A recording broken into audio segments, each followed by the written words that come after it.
Live from London, it's Plank of the Week with Mike Graham.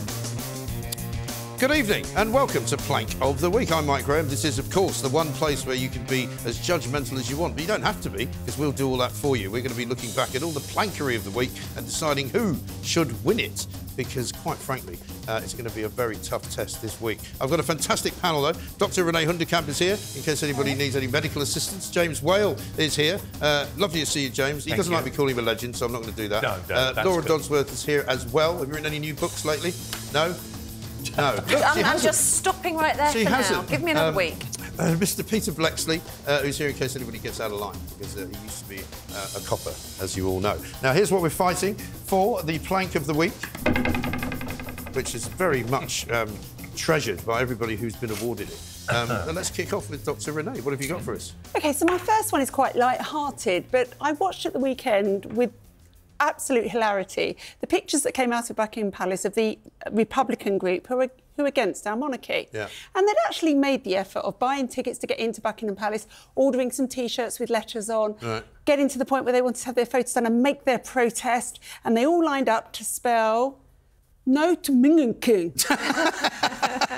Because their punctuation was just shocking and they couldn't organise in a brewery and just get the spaces in the right place. And I just want to say to them, can you just go away and just practice a little bit more? It's become a bit like performance art, hasn't it, now, protests? Because they're all trying to think of a new way to do it, you know, like instead of walking slowly or sitting down in the road or, you know, breaking into something, they're all trying to get a bit clever, aren't they? It's not working, is it? But Republicans are basically thick. They are.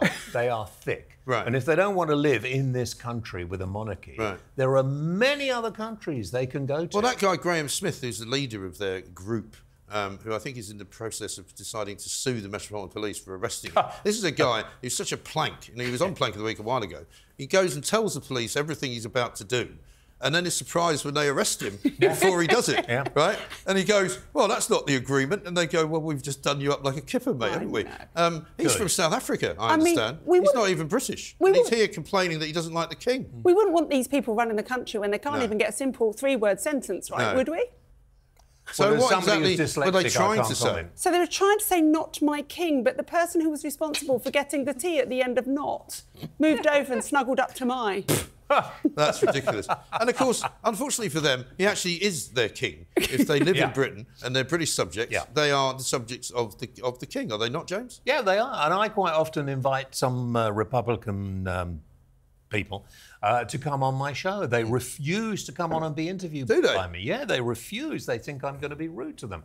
I just assume they're a bit dim and a bit stupid and not really very well able to articulate what it is they mean about not my king. And the best thing in this country is the fact we have a royal family. They don't actually have any power over us, but they are the greatest PR machine you could ever have. Look at King Charles when he went to France this week. I mean, incredible reaction from the French, who beheaded the last one they saw. They regret it now. They seem to quite like monarchy now, well, they were able to have a really big party and invite loads of celebrities to flying on their planes and not have asparagus because that wasn't environmentally friendly. Oh, really? Yeah. I didn't know that. Oh, apparently, yeah. That's interesting you say that, actually, because I haven't seen asparagus on a menu for a while. Have we become woke? It's not supposed to be good to fly in from Peru. You know, you should have it when it's in season. When is it in season? When it's fresh and local and it's in season. It makes your pee smell funny as well. That's the thing I've checked. Most people. Right. Well, raising the tone. Oh, is that not a thing for everyone? No. No, you know, the thing about these theatrical protesters is it gives you a good opportunity to have a laugh when it goes wrong.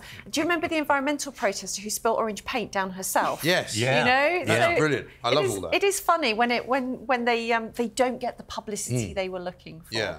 I think we've got some footage of the Republican lot. This was when they were trying to demonstrate at the coronation, which, of course, they were allowed to do, but just not too near where the procession was. Let's have a look. I'm here to exercise my democratic right, and since I'm paying approximately £5 for this coronation today, I feel I've got just as much right to come here as the royalists who have paid their £5. Do you agree with the argument that the royal family brings in a lot of tourism? I think it's very, very overstated. Most of the research shows that it doesn't, and even if that is true, Why should we arrange our entire constitution just because American tourists like to have a selfie outside Buckingham Palace? What a miserable git. What else is wrong with them? And they're all very ugly, aren't they? Well, I mean, there aren't any I wouldn't wish to make any Republicans. personal comments about people's appearance. Sorry, I mean, he does look a bit weird. They don't look overly happy with They that. don't. No. You wouldn't want to sit next to that guy on any long train journeys, would you?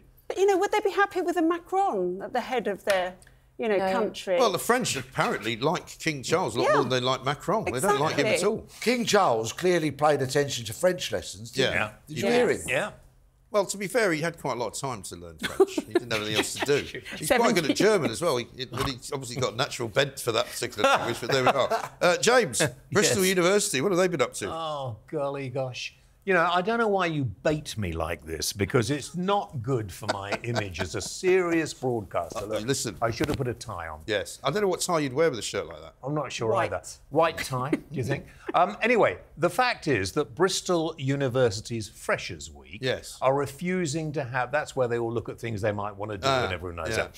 As somebody who never went anywhere near school or university, I've just found that out. It's a complete waste of time, Freshers' Week, Absolutely. by the way. They're drunk most of the time, let's face it. Yeah, well, they won't have any of the army there to talk about recruits and everything else. No. So I want to say directly to Bristol University Students' Union, you are a complete and utter waste of space. Yes. You're a waste of space, you're miserable, you're woke, you're stupid, you're idiotic, and absolutely no use to this nation whatsoever. No. But Bristol has now become practically an island of communism, hasn't it? Has it? Yeah. They've got this very left-wing mayor. It used to be such a nice place. Well, don't forget, this is where they tore down the statue of Colston and chucked it in the harbour. You know, maybe I was informed with Bath, and maybe because they're close. Well, yeah, but Bristol, I heard them. I think Bath is quite woke as well, but Bristol's worse. I heard them explain this week why they don't want the army there, and they said it's because their own society engenders friendship, meeting up together, enjoying the same things, being committed to a cause, and the army has the same morals. Yeah. And it would be too much of a competition. So they're scared of competition. Yeah. So what they mean is they enjoy all the things that so many soldiers fought for. Yes, yeah, exactly. Right. And what are they going to do if we get invaded, which is a possibility in the future? Nobody ever knows what may happen. And you lot, you students at Bristol University, you're going to get called up to fight. Oh, golly gosh. No chance. They won't be doing that. If Putin had invaded the Isle of Wight instead of Ukraine, I dread to think what the response from the youth of today would have been in terms of signing up. Don't tar the Isle of Wight with Bristol's brush. Yeah. Come on, they'd all be heading for the hills, wouldn't they? They'd all be leaving the country. Isn't this going to put people off going to Bristol University? I don't see much point in university education Well, it might be that anyway. the freshers actually are so woke that they enjoy seeing that the army's been banned. We've got a clip, I think, of Freshers' Week from Bristol just to see how woke they are. Let's have a look. Can you tell us what you guys get up to? We do all sorts. So we focus on the medieval period and we do authentic combat and crafts. How can people get involved in your society? So it's as much as you decide. You can come full, you can come and perform with us, or you can just be low commitment and just come and watch drag with us. You are interested in drag, you feel like you don't have somebody to go with or don't know the scene by yourself. We are the people to come to, so we'll show you around and you can have somebody to go with. Crikey. There's an advert to never do drag if you want to be taken seriously in the world. Yeah, I mean, it's been a long time since I was at university. I thought you were going to say it's been a long time since you did drag. I've never done drag. Have we although not? People say I look a bit like Joe Brand in drag. But that's unkind in my I've never been to university, but my 3 kids have. Right. And so I have quite an understanding. It's cost you quite a few quid. It certainly has. Yeah. That's why I'm skint but happy. Yeah. But clearly, what they go to university, in the first year is to get drunk. Yeah. Second year is to become a Marxist. Yeah. And in the third year is to get a qualification that's utterly useless. Yes. I've got 2 sons, one of whom was interested in joining the army, and I think this is just such an unfair attitude towards the army. It's got so much to offer young people, especially young men. It really does. You know, discipline, you can learn trades, fitness. It offers a career and a way forward in life for a lot of young men. They used to have that spoof ad, didn't they? Yeah. Not 9 o'clock. I have a grandson. Join the who army, did join travel the around army. the world and kill people you've never heard of. It's not quite like that. I had a grandson who's done it, and I'm very proud of him. Let's say you can't afford to become a doctor, but you really want to do it. You can join the army, and they will train you to become a doctor. Well, you can train to become all kinds of things in the army. It's a great career route for a lot of young men. As the advert says, be the best. Indeed. Now, Laura, who's your first nominee? Dan Andrews, the Premier of Victoria in Australia. Yes. I'm voting him for Plank of the Week because after 9 years and 3 elections, he's just made a shock resignation for the end of his term. But he basically ruled Victoria like a COVID tyrant. Yes. This is one of the sort of states of Australia, isn't it? Yeah, one of the states of Australia. And basically he inflicted the longest lockdowns in the world on the state of Victoria. Vaccine mandates, basically jabs for jobs. Over 1 million people in Victoria had to get the vaccine in order to work, which had no scientific basis. To go to school. Yeah, and you know, even now, healthcare workers have to be vaccinated. It's because of him that Novak Djokovic was ejected ignominiously from Australia. And also the police, though, really cracked down very brutally on protests. There was one time when rubber bullets were fired into a crowd of... dragging people down the street and all sorts, weren't they? They did, but they actually fired rubber bullets into a crowd that included women and children. So I think this man was a really mad dictator, to be honest. I don't know how he survived the last election with a downside. Because also, wasn't it the case that when they did have the ability to sort of move about, they couldn't move between the states? So people who were in the same family were like meeting at the border. And they had to kind of talk to each other across the fence or something. Yeah, they weren't allowed to actually cross into another state because it was banned. It doesn't say much for the people that voted for him, does it? It doesn't really. We've got some footage of people reacting to the news that he's no longer going to be doing that job. All I can think of is the COVID lockdown, the longest lockdown in the world. And so many people lost their employment, lost their businesses during that time. That's all I can think of when I think about Daniel Andrews. Since COVID, and he's become very arrogant, and he's not disclosing a lot of things about the government that he should. Same. So he supposedly ruled like a COVID dictator to keep people safe. But if you look at excess mortality in Australia, Victoria has had the second highest excess mortality in 2022 and first quarter 2023. So it didn't even work. One reporter said maybe he stayed in as long as 3,000 days, because if you're in office for 3,000 days, you get a statue erected in your honour in Victorian Parliament. So he's going to leave with a statue. You should have one of those. And a huge pension, but at least he's out. Why has he quit though? Has he said why? Because it's time, and apparently his, he's not spending enough time with his family. It's one of these weird early resignations where they never really... I want to spend more time with my family. You know, my entire career has been driven by a sense of power and belonging in the political world, and now I want to spend more time with my family. There must be something else going on. You think there's got to be something else going on. We don't know what it is, but anyway, ding dong, the witch is dead. He's out, and may the people of Victoria enjoy their new freedom. Rejoice, absolutely. And if we send a plane load of students from Bristol out there, maybe they'll pull his statue down. Yeah, maybe they will. That's a good thought. They'd probably like the long lockdowns, though, wouldn't they? By the way, there was that story this week about a BLM activist who's admitted fraud, 30,000 quid collected before the statue was brought down. Nobody knows where the money's gone. Isn't that interesting? Classic. There we go. Peter, you've got one of my favourite television personalities for us. Well, I'm surprised you actually know who this is, because I'm sure millions of people don't. He's a bloke by the name of Chris Packham. And what is really astonishing is that he's carved a living out of expressing concern for the environment and having a deep fondness for wildlife. Yes. But just of late, he's obviously had a touch of the Russell Brand sprinkled over him, in so much as that he thinks he's a bit of a messiah. Yeah. And he's put out this repugnant video. It's nauseating. Well, did he not do a whole show on Channel 4 talking about why it's now time to break the law? Break the law in the environmental cause. He gets a bit cute with his language in this insufferable video. I think we have got a clip from it. Let's have a quick look. It's time to make up my own mind and decide if I think it's time to break the law. What are we going to do about it? I've reached a point where I now consider it the ethically responsible thing to do. There is going to be an end to all of this. The world will, in fact, be destroyed in 250 million years. So I think we've probably got some time. We've probably got some time to think about, the reaction. But he's one of these maniacs now who's become kind of obsessed with climate and thinks that actually we have to do something now because it's an emergency. But they're not just maniacs, are they? They're also hypocrites. Yeah. Because he says that he cares about wildlife. He doesn't care about the bats and the birds and the insects that are killed by solar panels and wind turbines. He doesn't care about the children that are mining cobalt to run all these things, who are dying in Africa. He just cares about his little world. So why is there so much traction?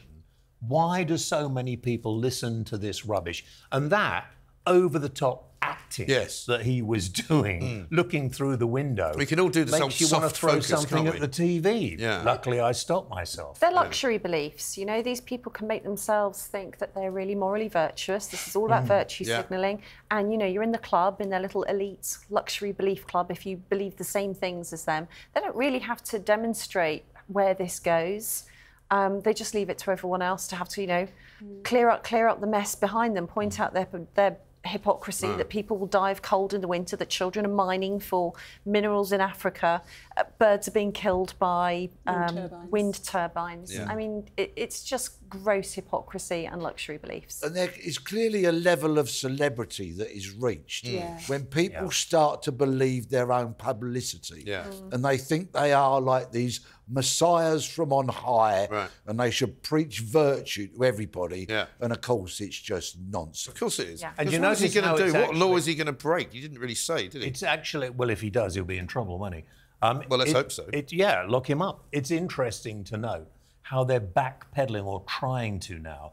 That you've noticed those idiots sitting in the road have disappeared, thank goodness, for a while. Yes. And people are saying, well, maybe net zero's not such a good idea. What's it going to achieve? And isn't it funny? Because all that had to happen was for the Prime Minister to say, do you know what? Actually, I don't think we're going to do that. We're going to push that back a bit. And suddenly everybody's going, oh, maybe we don't need to do it then. Maybe it's not imperative that we actually, you know, start driving around in electric cars. What we need to do is we need to open a couple of coal mines because we're buying it from elsewhere. Yes, that would help. Yeah. And we need to start getting more of the North Sea oil out, whatever. Well, they've given a licence this very week, so we're on the road to that. Good. And one thing I discovered this week as well, you know, there's supposed to be these sanctions against Russia.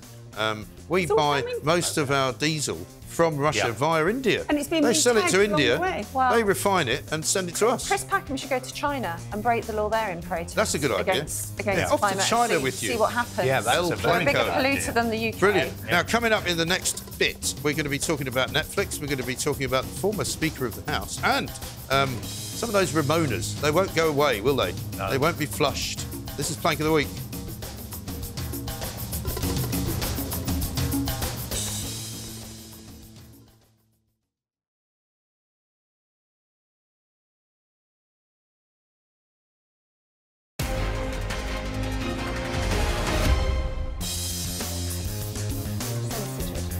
Welcome back to Plank of the Week. It's Friday night right here, of course, on TalkTV, and there's only one place to be, and it is right here. We've had some very good nominations already. It's a lot of plankery going on. But you know, I don't like to make myself the winner of this show, and I try really hard not to. Oh, really? But I think, all the time. but I think I may have the winner. Oh my God! Because this weekend, past weekend, we had the national Let's Rejoin the European Union march. And it was one of the funniest things I think I've ever seen. You may. One of the funniest things I've ever seen. People were posting all of these, you know, things on Twitter. There were people coming up on trains, had the European Union flag on the table, and then they were on buses, and they were all these old white people. Now, I don't give a damn what colour people are, but they just all looked like they'd been refugees that escaped from the was doing this the home and counties. dancing around? Well, I didn't actually go to the march, you'll be pleased to know, but they managed to gather together something like 2,500 to 3,000 people. Given that something like 16.7 million voted to leave, it's not a very fair game. Let's have a look. We've got some footage of what they got up to while they were there. Have a look at these absolute qualities.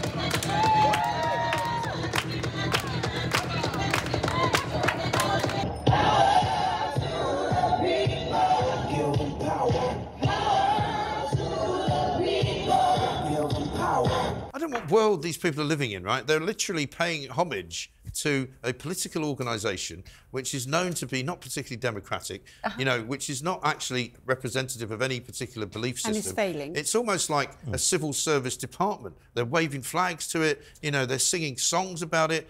I don't know what it is that they miss about While wearing a beret. Whilst wearing a beret and possibly a... And they were carrying these posters with things like, we want our star back.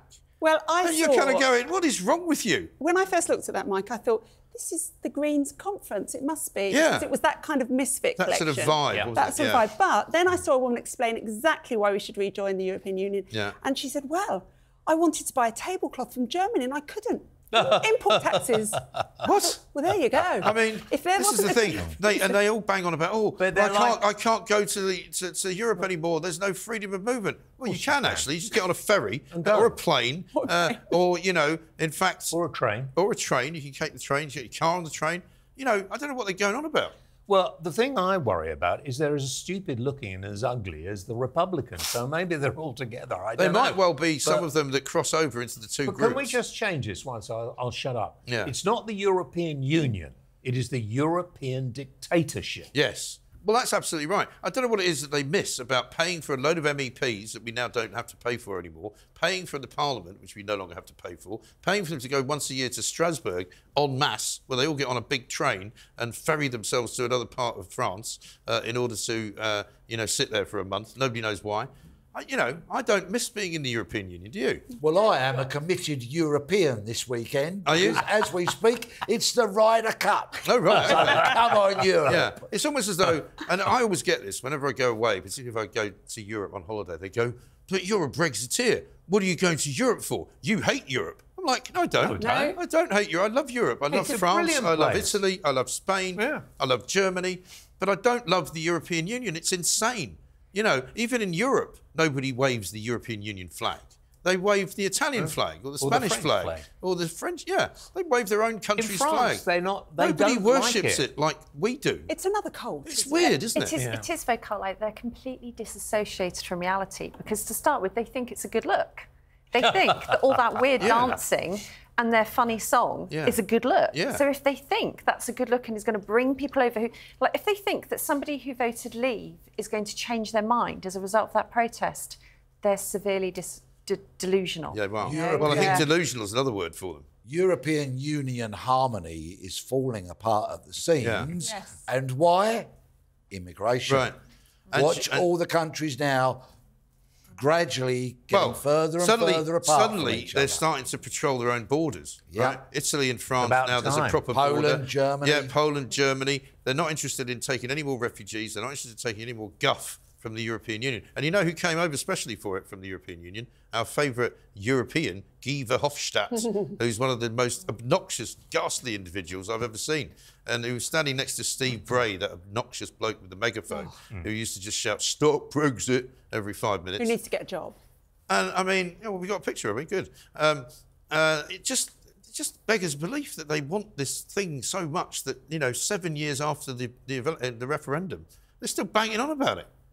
I mean, just get over it. They're not going to stop, are they? Anyway, so do they really? So I think I've already won. We might as well stop the show. Oh, well, that's what's annoying me. That really, because he's given himself the best. So maybe we should have a vote. This is as undemocratic as the EU. It is. I think we should do a theatrical protest on the next show where we bring now's your orange chance, paint, powder, and signs and get the words in the right order and say we want to vote for the winner. We want to vote for the winner. When AI gets going, we will not be necessary. Now's your chance to prove me wrong and come up with a better one. So what's your next one? OK, so my first one was a little bit of lightheartedness and hilarity, but this one has actually made me so angry. So I don't know if any of you have ever watched Sex Education. I've seen it on, I haven't seen it. Right, so it is one of the best series that has existed over the last few years. Gillian Anderson is I like Gillian Anderson, yeah. She's brilliant. All of the young actors in it playing out the angst of being a teenager and trying to work out sexual relationships has been absolutely brilliant. And the new season landed this week, season 4, I think. Isn't she a bit old to play a teenager? She's brilliant. Oh. She just had a baby too. Did she? Blimey. And I'm just so angry about this new season. So they've changed schools, sixth form college now, so they're all under 18. Right.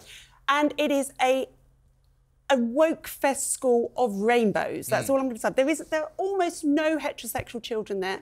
They are all trans, lesbians, gay, but not heterosexual. Right. But even worse than that, there are several kids who are allegedly going through the process to become the opposite sex. And there are scenes in there, as early as episode 3, where a young girl sits and says that she paid privately for her own double mastectomy, and it transformed her life. Is this meant to be a comedy show?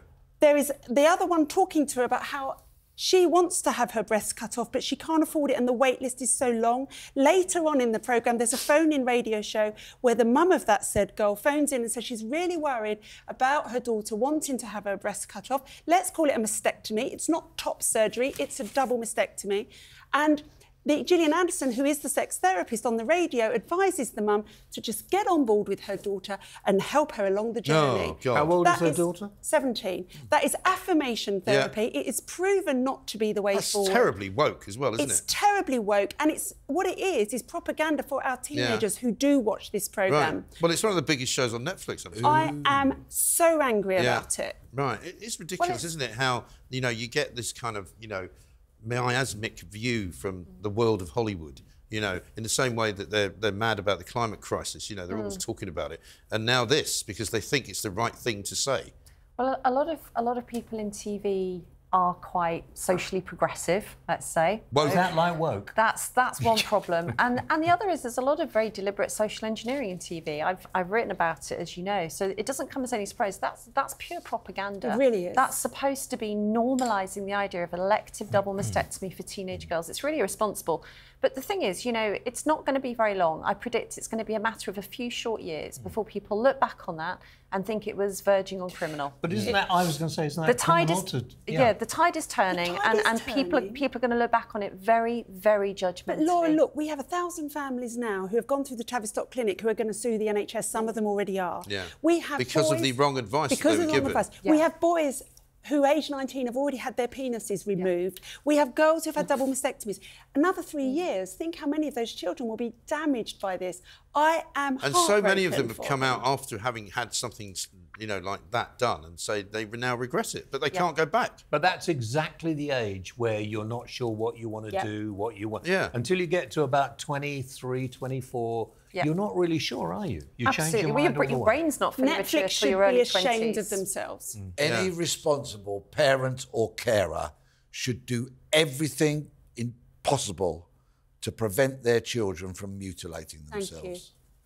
I agree. Well, at the very least, doing something which is not reversible. They're told if they don't support their children might commit suicide. Which is a lie. It's the ultimate emotional blackmail, and it's been wielded against parents. But we're not. I want to make a point though. That I'm not against. I have a very good friend who transitioned. Yes, you've said this before. You wouldn't know that she wasn't always a woman. Did she do it as an adult? Yeah. I don't mind what adults do. Yeah, and she's very happy. That's the point. I think we all would agree that people's personal choices as adults are absolutely whatever they want to do, but, you know. I'm not sure I would call an adult 19 now. I think I would put a limit of 25 on it because we know that neurologically brains are not fully developed till 25. Some men's brains never develop properly. This is true. I'm not talking about present company, obviously. James Whale, your next nominee. Oh, dear, oh, dear. He's a small man. Yeah, he's a small man with a small brain. OK. I actually met him for the first time, like, to spend time with, and he's actually quite entertaining. So I don't mind if you slag him off, because this is the show where you slag people off. I actually got on all right with him. Yeah, I'm sure it was I've sat in a restaurant where he's been a couple of tables away, and I just listened to his conversation. And yeah, he's just like one of us, OK? Yeah, right. But I didn't think he was a very good speaker. But we're talking about... Mr. Bercow, Mr. John Bercow, yeah. I didn't think he was a very good Speaker of the House of Commons. Wasn't sure politically which way he went. Oh, I was sure. But, yeah, I think I agree with you. The fact is that I think, and I tweeted or X'd this the other day, I think we're actually going through a period at the moment of some of the stupidest members of Parliament, all sides of the House, I agree with that I have ever seen. And I think it all started off with him being particularly stupid and trying to do the John Bercow show at PMQs. And now he's going to go into an American reality TV show. Yes. Now, I've been watching SAS Who Dares Wins with the former... With Matt Hancock. I know, just a little bit here and there. I feel a bit sorry for Matt Hancock because he's a lost soul. What? No, nobody feels sorry for Matt Hancock. I've got a softer side, for not God's here. sake. I mean, I think he's a bit of a lost soul. And he admitted yesterday, when I saw it, he admitted that he'd fallen in love with this woman. And you can't... Oh, no, that's his excuse. No, well, I don't know. I mean, if you fall in love, because you you're fall a softie, in love. because you fell in love later in life too. That is pathetic. All right. Anyway, that's enough about John Matt Hancock. Bercow. This show is called The Traitors, right? apparently. Well, not this show. No, the show is going to go on. No, this show's only going to be called The Traitors if he wins. No, absolutely incorrect. But I think John Bercow should really know better than this, because he was someone would call him the leader of the House. The Speaker is not, but the leader of the House. Yes. And to go on an American show, it's going to make us all. But he does quite fancy himself, you know. If you remember when he left the Speaker's job, he went on. I think he wrote a book, and he went on a sort of book tour. Yeah. And he would go on sort of Italian TV, and they would ask him. No, but they would ask him to do the order and all that, you know. And he thought he was a celebrity. God, you do that well. Thank you very much. Yeah. He thought he was a celebrity. His wife did Big Brother. She was an interesting woman. The less said about that, the better. Do you remember her name? No, I can't. Mrs. Bercow. She was a lot taller than him, is all I remember. The only thing I can also tell you about Bercow is there was a great incident in the Commons car park once and David Cameron told this story about some other Tory MP, can't remember who it is, who was reversing his car out of the space that he was in, and he pranged it into John Bercow's car, who was in his car, jumped out and ran over to this guy and said, "I'm not happy." And the guy went, "Well, which one are you then?" We got a clip of the great man himself. Let's have a look. If you didn't get that good. Well, I certainly haven't had 8 minutes. Well, you have. No, in fact, you've had rather more. Yeah, about 4 times. Let me finish. Do you want to ask briefly. One question or something else? Briefly, if you want to ask about the second homes allowance, you're very welcome to do so. The answer is very simple. Do you want to go? What? Well, yes or no. I mean, yeah. Sorry? Do you want to ask the question? Yes. Please, go ahead. I mean, he is quite an obnoxious character. But I must admit, I did a thing up at the Edinburgh Fringe where he was the sort of the moderator, debate thing. And he was actually quite good. I had dinner with him. He was quite a good, fun guy. So I think he's probably got a bad press. Have you just said I haven't won on that particular one? He has. I'm not saying you haven't won. That's not for me to serious. say. I mean, we haven't decided yet, but we've got a very familiar face coming up very shortly in the form of a footballer who's now a broadcaster. I bet you can't guess who it is. This is Blank of the Week.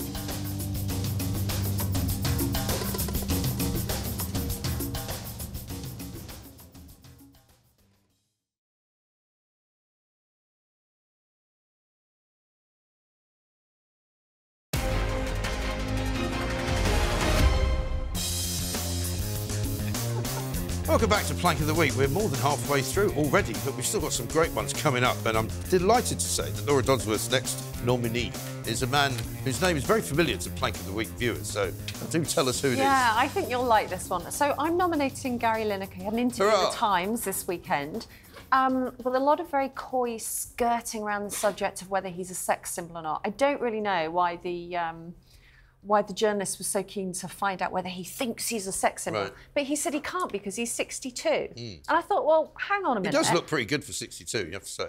Well, I'm 63, let me just say that. Well, darling, you're entitled to your opinion. I'm entitled to mine. I'd say Gary Lineker's never been a sex symbol. Really? But I don't think it's anything to do with age. Look, Paul Newman was a sex symbol to the day he died. True. Henry Cavill, if you're watching, you're going to be a sex symbol to the day you die. Robert Redford, you know, I don't think age is the thing. You can carry off being a sex symbol at any age. Yeah. So the fact that James is the oldest person here, I think you'll find. Still a sex symbol, James? I think he is, yeah. If I had ears like that, though, would I be? No. So I'm nominating Gary Lineker because I thought his coy discussion about whether he was a sex symbol was really, it just came across as really ageist. How dare he? We'll all be sex symbols in our 60s. Do you think that the Sunday Times journalist doing the interview was so determined to try and move it that way because everything else he said was so dull? It was a pretty boring interview. I mean, did he say anything interesting at all? Well, he did say that he doesn't date and he doesn't really fancy people because he's got low testosterone now. What? Yeah. See, that's a new thing. He's never said that before because we've had him saying that he suffered racial abuse as a youngster because he thought his skin was a bit darker than everybody else's.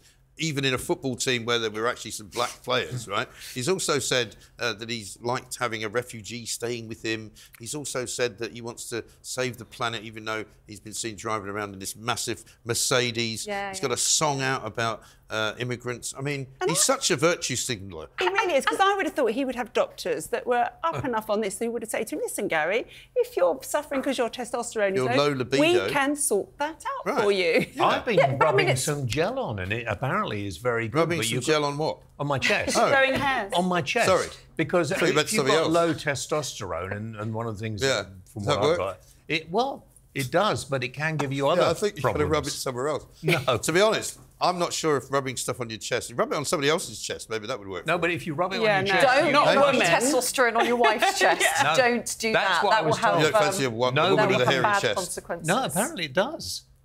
It can at high enough doses. Really? I liked, yeah, but it can also give you blood clots, so be very careful. Anyway, lots of people can be obviously, sex this is symbols. not medical advice coming from anybody here. Lots of people Although can there be is a sex doctor symbols. present. I mean, honestly, that's really insulting. Well, I meant it what you said, not what Dr. Renee No, well, said. I've checked it with her.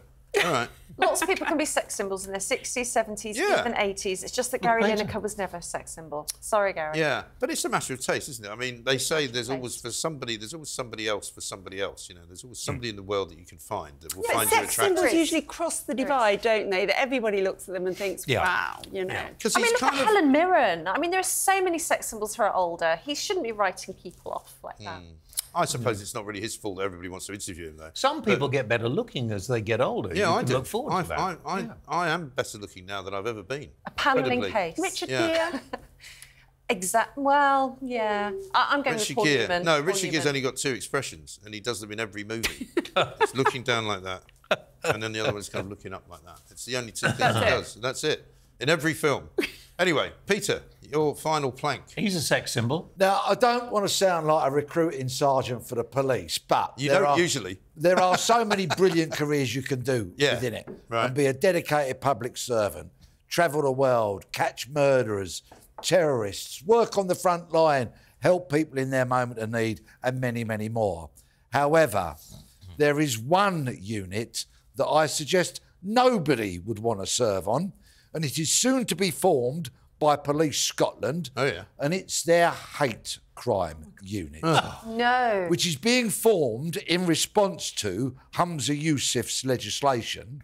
OK? And so... We usually refer to him as Humza Useless on this show. Yes, indeed. Yeah. And so officers on that squad will spend their time tracking people down and looking to punish them for perhaps saying something a little bit inappropriate, perhaps. We couldn't do this show in Scotland then. Well, it might well be that we get reported to Police Scotland. I wonder if they'd come all the way down here to arrest you, Peter, for making a hate crime live on television. Well, I am instantly now teleported to Dundee, and I'm just going to say that Barry Humphries, when he did Dame Edna, was a bloke in a frock. Yes. You see, now will that give Police Scotland's hate crime unit reason to launch an investigation? Would it not be interesting to know where their jurisdiction lies? Because is it only for people who are in Scotland, or is it for people who broadcast to Scotland, or is it for, you know, any number of places in the world where people from Scotland go? And also, how's Legal their chaos attack on devolution? How's their attack on drug crime and stabbings and burglaries and car thefts going? And the irony of it is, and thank you for raising that, hate crime instances in Scotland have gone down and so many other crimes are going up. And they've also just opened, I think, the first sort of free drug centre. You know, they're very keen on handing out free drugs in Scotland. And they've opened this place in Glasgow where it's the first place in Britain where you can go and take drugs safely. Safe space. I mean, that doesn't sound like a great And do we idea. still have to pay them more than anyone else in the UK from our taxes? I think that's probably still true, It's although the they would Barnett dispute formula. it. But one of the apparent crimes that have been created by this manoeuvre is misgendering somebody. Yeah. So you've just done that, haven't you? Yes, I think I have done. So you've now broken the law. And just likewise, like Chris Packham. I've seen many a stag party where they've actually dressed the would-be groom up in a frock. Yes. You see, so if you're walking down the street and there's a stag party coming towards you, And there's a you lot of go, those in there. oh, look, there's a bloke in a frock, but he actually's decided that he likes wearing the frock and might actually not get married and remain a woman. Yes. Would I get nicked? You might. Well, I'm told, Peter, that actually, contrary to belief, just like the trans kids and the suicides, misgendering someone is not a crime. It is now. In Scotland. Only in Scotland. Yeah. Apparently it's part of this new... What is this new legislation gendering which has been If I passed. tell you but I'm a is not- man, Yeah. you have to call me he. You don't look anything like a man. No. It's how I Sorry, feel. but- It's not about what I look like. Oh, I couldn't give a stuff how you feel. But, I mean... But this is why... But you told us this, didn't you, when you went to hospital recently? Yeah. Did they not ask you... Oh, here, the police are here. Yeah. Oh, good. Yeah. You thought that was an alarm, I didn't you? thought we're going to have to leave the building. You'll never take me alive, copper. Well, that was another fire alert. You know, we had one the other day. But seriously, I went to the hospital the other day and... Didn't they ask you if you were some pregnant scans. or something? Yeah. And it was really funny. Yeah. And the lady who did it was laughing, bless her. She said, I've got to ask you, Are you pregnant? I know. I said that's for me to know and for you to find out. Something along those Yeah. Do you know, I had a guy who tweeted into the show the other week and he said, you know, if they're ever going to ask me that, I'm just going to say, I don't know, why don't you give me a test? You know, see what they do then. Because, I mean, you know, what's he going to do? Actually, the other thing that we're not talking about, the NHS is just annoying me. I got a letter the other day, and on the back of the letter from the NHS was, which language would you like to be addressed in? There were 10 different languages.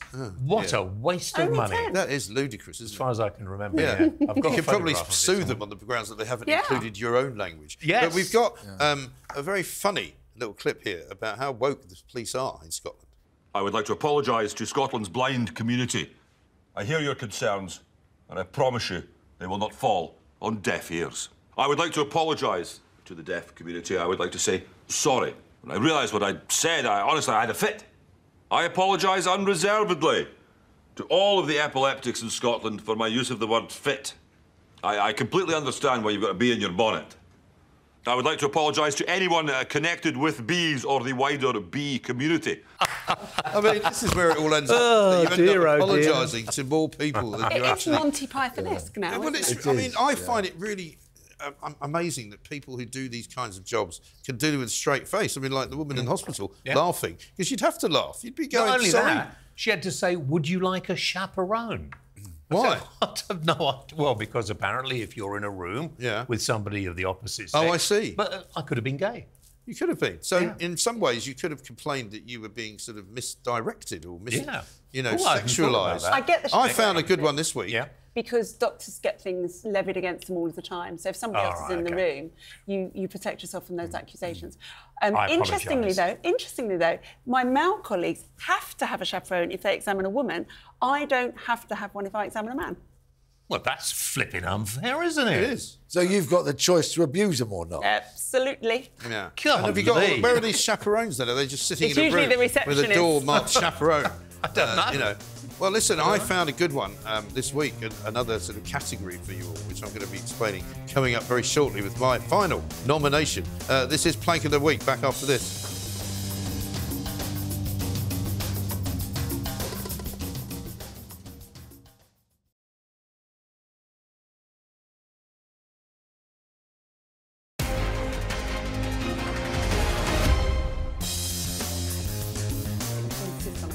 Welcome back to the big show. It is Plank of the Week. We're here, it's Friday night, and we're very soon going to nominate the Plank of the Week. And I've said earlier, I thought I might have been nominated the winner. I'm not sure that that is the winner, but this might be the winner as well. And it's HS2, right? Yeah. What an absolute shambles of a week they've had. Yeah. You know, this is the project that's been going for God knows how long. I think it was started under the Tony Blair regime, wasn't it? Yeah, it was, They started buying properties, they started, you know, kicking people out of their houses, they started flattening fields, they started building bridges. I asked a question today, have they actually got any trains? I don't think they have. They're on They've order. got plans They're on order. to get trains. Have they got any track? Nobody can really answer that. They're not sure. It started as a Y shape. It was going to go, you know, like that, up to Birmingham and then Manchester and Leeds and all that. And now it's just like that. It's only going to Birmingham. Like that, 'cause and it's not coming to Euston anymore. No. It's going to stop in some place next to Wormwood Scrubs, where I used to play football as a kid. What's it called? Old Oak Common or something like that. But on top of all of the nonsense, right, it turns out they think it's going to cost 180 billion to stop working on it. And nobody knows what they've done with the money. What we have found is that they've got an awful lot of people working for them being paid a lot of money. They've got an outgoing chief executive who's called Mark Thurston. Do you know how much he makes? £640,000 a year. Well, he's obviously worth every penny. I mean, what is he doing? And then beneath him, there's Christopher Rayner, who's on a £265,000 salary. Ruth Todd is also on that. She joined in 2021 from the government. You like this one? From the government's COVID vaccine task force. I mean, I don't understand what the synergy is between rolling out a vaccine and rolling out a new railway. Making a difference everywhere she goes. Right. But the other part about the misgendering conversation I was going to say to you was that it's been discovered that they've spent a load of money on wokery, on, you know, this inclusive, what do they call it? Equality, inclusive Workforce. and whatever it is. Ridiculous These stupidity. guidelines. It's a 50-page guidelines document which they've handed out to everybody. And what they want to do is they want to ensure that 4% of their workforce, and there's loads of them, right, are part of the LGBTQI plus community. And included in that are people who call themselves questioning. Ever heard that? No. Isn't that called a teenager? Yeah. And I said, well, I've got some questions for you. Like, why can't you put the bloody railway to bed and make it work and actually get us from... Is there nothing we can do now about this? Can we not take some of the money back off these people? Or who actually agreed for them to have those salaries to do that Well, sort of nobody thing? knows. No. It's the usual state of affairs where apparently the Treasury signed everything off. We were told... MPs again. And the government signed it all off because Rishi Sunak came out and went, I'm shocked to see how much money they've been spending. And everyone's going, hang on a minute, People have been you had writing to actually about sign this. it off. People So have you been know writing about exactly. this for years. And according to a recent calculation, for every £1 spent, the British public will get 90 pence of value. I'm amazed it's that high, to be honest. Yeah. What's really sad is by now people have already had to leave their homes, land's been reclaimed, ancient trees have been chopped down, and there isn't even a decent train line at the end of it. But they can't stop it now because we spent so much money. We can look, surely, and highlight the people who've been paid ridiculous amounts of money. But it must go through, and it must go all the way through to where it was going to go. Or they stop this Birmingham London branch and they go and start building the top of the Y that they should have done, and that would truly level up. But you know where this comes from, don't you? This comes from a dream that Tony Blair had, that we would align ourselves with Europe. Align ourselves with Europe with a high-speed rail service, so that when we had all sorts of connections going on and we were one bigger world than we already are, people could seamlessly come to the UK and not stress about trains because they would be the same as Italy. Well, unfortunately, Mick Lynch has got other ideas, so, you know, the trains are just not running. There are so many people in towns and villages in the north of our great country that want a train of any description, let alone a high-speed one. I mean, I know. And you're lucky if you can get a train that actually goes from point A to point B at the time that it says it's going to do it. But listen, I've been listening to you all because now it's time to make the nomination. Having a vote this time? Well, I'm going to let you have a vote, right? No For way. the first time, I'm going to let you have a vote, but it's a limited vote. You can vote on whether it should be HS2 or the Euro Nutters from the Rejoin March. So hands up who thinks it should be HS2. Hands up who thinks it should be the Euro Rejoiners. It's the Euro Rejoiners. Now, you can't say that's not democratic. So I've won again. Brilliant. Plank of the Week 2. The Euro Rejoiners. Absolute waste of space. Thousands of idiots, all dressed in blue and yellow. Some people thought they were like demonstrating on behalf of Ukraine, but no, they want to get back in the European Union. Can we not throw those in with the Republicans as well? I think we should. And then I kind of won. No, you haven't. We can't do that. No. We've run out of time. Thank you to Dr. Renee, James Well, thank you very much. Laura Dodsworth, Peter Bleksley. Brilliant, brilliant show. We'll be back at the same time next week, of course. Coming up next, though, is The World According to Mike Graham. See you soon.